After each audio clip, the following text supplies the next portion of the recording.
Hey, Care Partners, Teresa Youngstrom here with Memory Care with Teresa. So excited you came back. We have a really great day planned for you and a guest speaker you'll want to know about. So I'm Teresa Youngstrom. My company's A Better Approach to Memory Care. You can find me at teresayoungstrom.com. And as always, for those of you who stay on till the end and learn about our bonus page, we've got a new bonus page for October. So you'll want to find that in the show notes at the end of this program. But let's get on with our guest speaker today. I have invited Lisa Kruse with Council on Aging, and she has so much to share with you. Lisa, welcome to the program. Hello. Thank you so much for having me, Teresa. Great to be here. Yeah. And so, I'm frequently telling people that what got me involved in this type of care was my mother. What's your story? What brought you into working with Council on Aging? Well, about 4 years ago, my mother-in-law, who was 94 at the time, passed away, unfortunately, after suffering with heart issues. And about 16 years ago, as she was being discharged from the hospital after her first heart attack, the nurse suggested that she call Council on Aging to see if she would be eligible for any programs or services. And she did make that call. And as a result, she got a life alert button to wear around her neck and someone to come clean her home on a regular basis. So I have no doubt that those services gave her peace of mind and more than likely extended her life for a bit. So that's a little bit of my story. Well, that's awesome, and I can see where that revelation would make you want to figure that out a little more and see what else was available. Now, what exactly is Council on Aging for those people who are not familiar? You and I are friends and colleagues, and we're here in Southwest Ohio, but this is a bigger program than just Southwest Ohio. So, for those people who don't even know what Council on Aging is, what do you guys do? Great question. So we are in Southwest Ohio, as Teresa said. So we cover 5 counties in Southwest Ohio. And what we do is we work to support older adults and those with disabilities to stay at home as long as they age, as opposed to going into a facility. So perhaps home delivered meals might be appropriate. Perhaps transportation is needed. We have programs and services that cover all of that. And we also provide a lot of support for caregivers. Okay, so you touched on a couple of programs, but I'm assuming there's a depth of programs that you guys have to offer. Can we stop there and go a little bit more into that? What kind of programs do you have?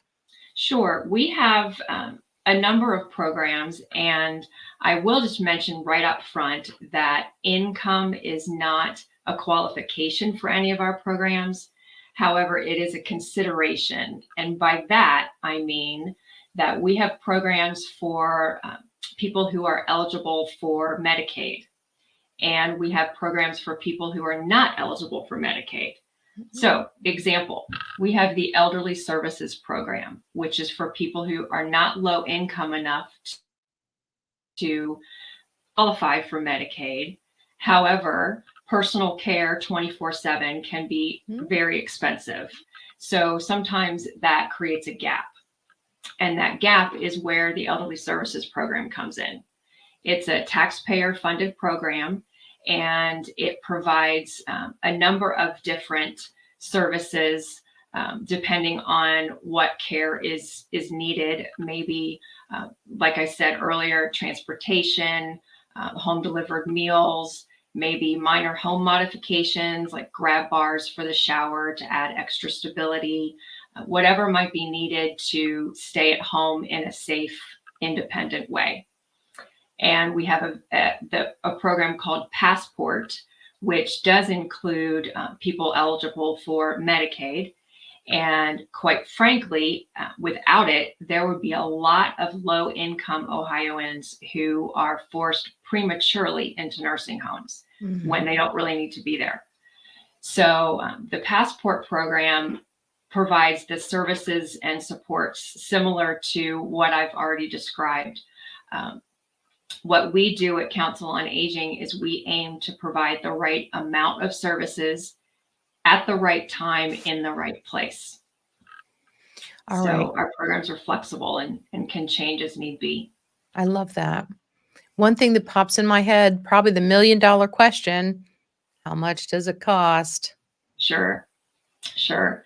Um, well, like I said, income is not a qualification.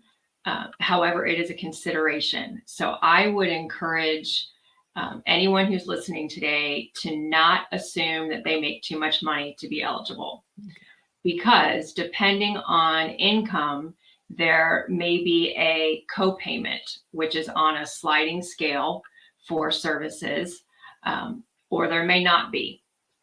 So whether it be services, whether it be medical equipment, I will also mention that we are what's known as the payer of last resort.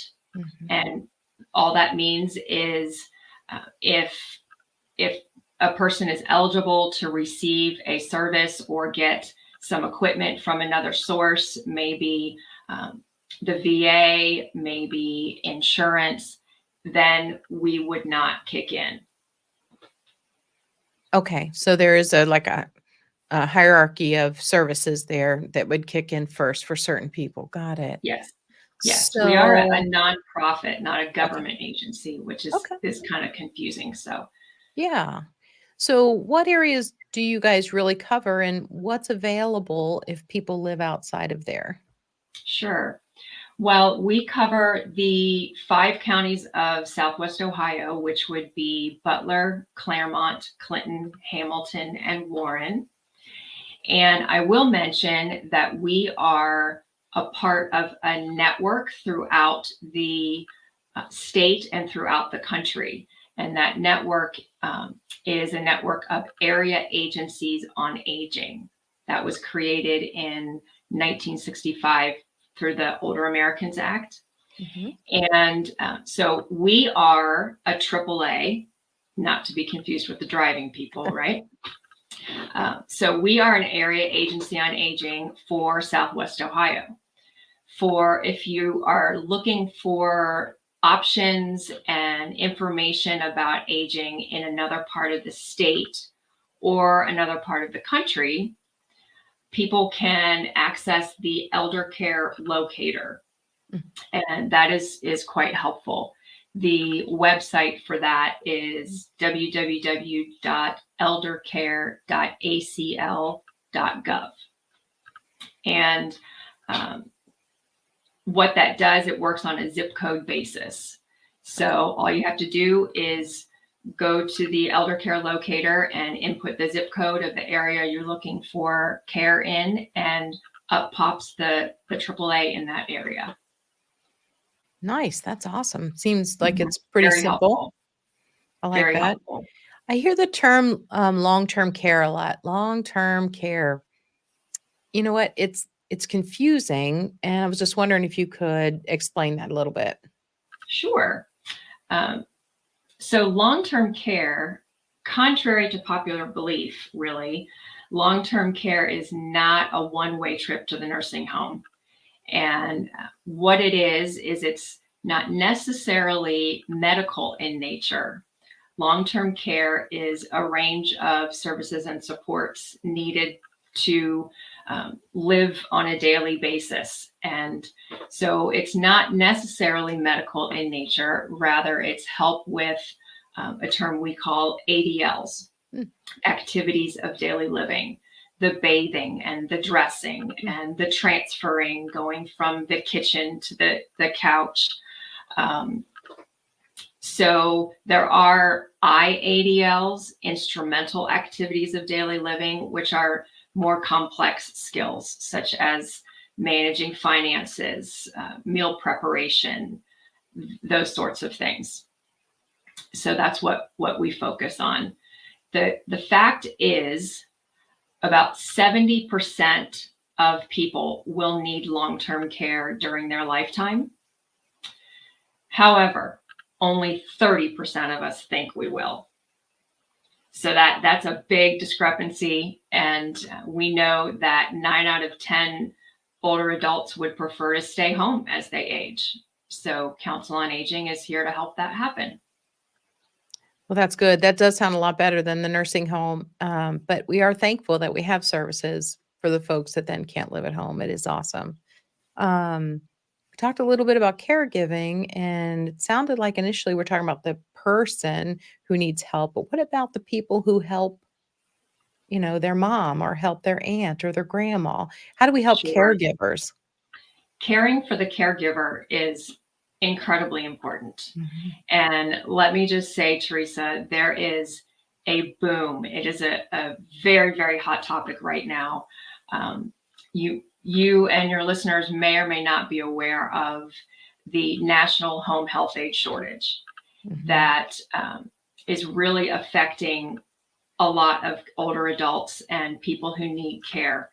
And because of that, many family members are thrust prematurely, really, without a lot of training, possibly at the last minute, and they're kind of thrust into that role of caregiver.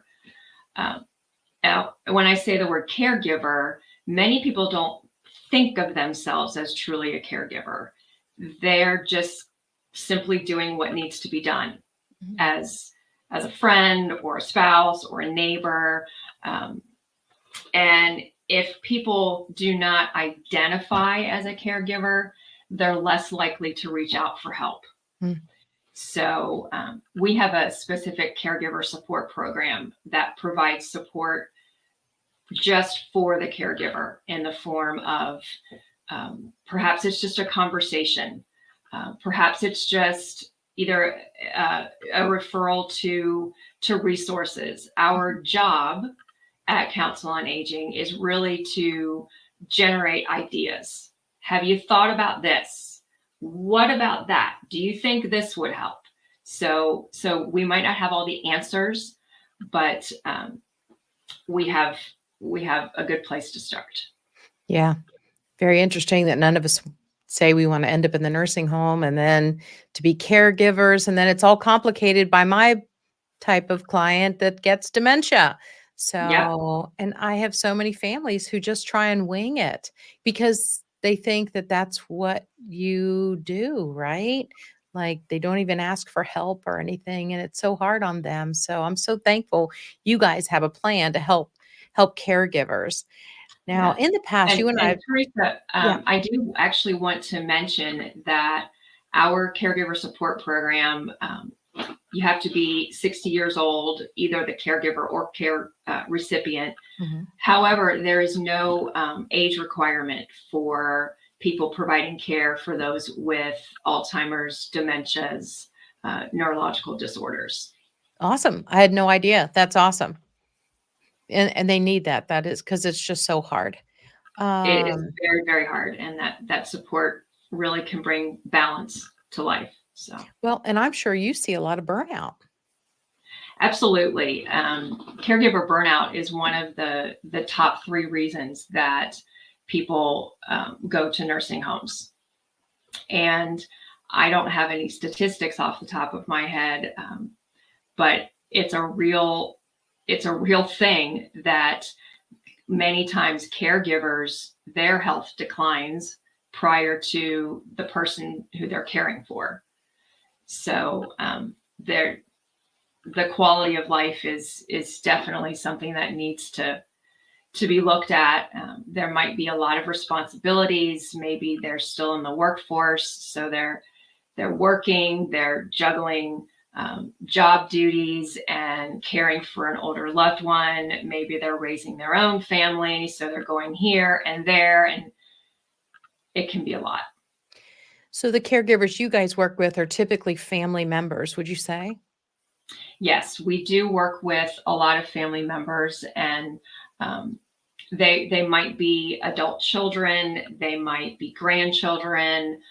We do work also with friends, neighbors, and we have a specific caregiver support nurse.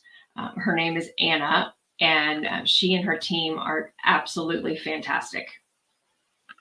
So it's been a lifesaver for many people. That's incredible.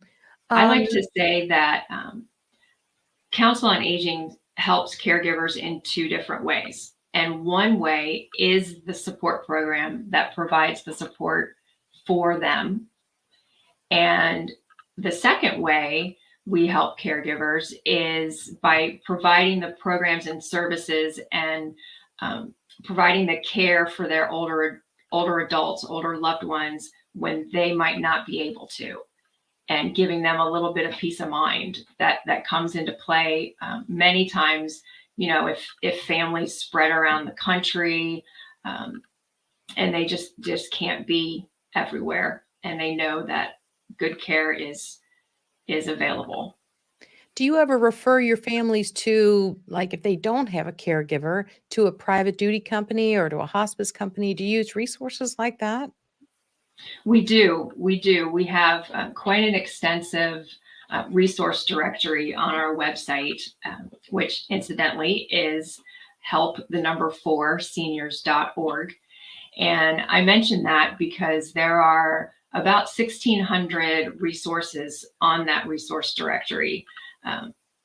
Housing options, we have a specific housing database, but specifically, care options and maybe behavioral health, mental health options. So they're all part of the the resource directory. So that's Yeah, helpful too. I bet that is extensive. How about the caregiver support programs sound incredible. How much do those cost? Those are free. Oh, The and do you caregiver have support program is free of charge. incredible. So do you Mhm. have any groups that meet together and they do support, or is all of the support provided on an individual basis? Like you're talking to the daughter, something like that? Mhm. We work directly one-on-one with the caregiver, Teresa. We don't really have support groups. Mhm. There are a number of organizations that do. We just don't happen to follow that model of support groups. Okay. And again, it's so important that my listeners understand how to contact Council on Aging. How do they go about contacting you? And sometimes websites, if they get to your website, can be confusing. So maybe if you could tell us more about your website and how they can navigate that website. Sure. So again, our website is www.help4seniors.org. And when you get to our website, you will see a toolbar at the top, and you're able to navigate. We have quite an extensive, as I mentioned, the resource directory. We also have a document library, which has all of our annual reports and brochures and fact sheets for different programs and different topics that might be helpful. Access to all of our programs and services. We have a referral. You can make a referral on our website, either a referral on someone else's behalf or a self-referral. I So was also you can contact us that way. okay, good. I love that. And it sounds pretty simple once they get there to navigate. 'Cause Yes, and we also have a very robust call center. As a matter of fact, I was actually just looking at the numbers the other day, and last year we had 58,000 requests for information and referral. So, and that is area code 513-721-1025. And when you call that number, if you use option 2, you'll get straight to the call center. and how can our audience support you? Do you guys have a donation button anywhere on your website, or um, are there fundraisers, being a nonprofit, or do we need to vote in a way? Are there certain legal options that come up that we can go to the ballot box and support you? Sure. Thank you for asking about that. The number one way that people can support us is by voting for the senior services levy in their county. We have about 40% of our funding comes from county tax levies. Another 30% comes through Medicaid programs, and the rest is made up of donations and client contributions. Got it. Got it. So, yeah, because I want to just be aware of how we can not only promote you, how we can lead folks to you, but then how we can support you. Because I know everything takes dollars. I'm a business It person. does. It does. And what we're really talking about, Teresa, is it's no different than in your business. What we're talking about is people's lives, Mhm. and there's no one size fits all for someone's life. There are many unique circumstances out there, no cookie cutter. So that's what we do. We generate ideas about what may or may not work, and have you contacted these people? Have you contacted those people? And support. We can always use the support. Awesome. Well, I'm a huge supporter of Council on Aging. You and I have we've collaborated on some events in the past, and that's so great. And I'm always here to help your people. Well, Um, thank you for everything that you do. You provide a wonderful, wonderful service, and just have such a big heart. Well, thank you. Thank you. You do too. It's obvious. I am so thankful to have Lisa Kruse here today with Council on Aging. And I just hope that you all will go to their website. We have been scrolling their contact information across the bottom of the screen. If you missed it, you can go back and see that, hit that rewind and get that. And of course, I want to remind you about the bonus page part two, bonus page number two, which is October. We're putting out a brand new bonus page for you every month that you can find in the show notes, okay, to give you some more helpful tools, tips from me. Last month we did the starts and stops, things you should start doing and things you should stop doing with dementia when you're loving on someone and taking them through this journey with dementia. And this month we have an all new one. And I want you to be able to have access to those tips and tools. So please be sure and go there. If you haven't liked and shared and subscribed, please do that.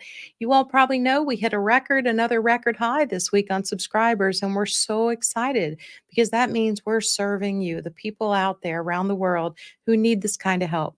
So again, thanks for being here. Thanks, Lisa Kruse. We appreciate Council on Aging, anything we can do to help you. And as always, just keep in mind, you all, you've got this.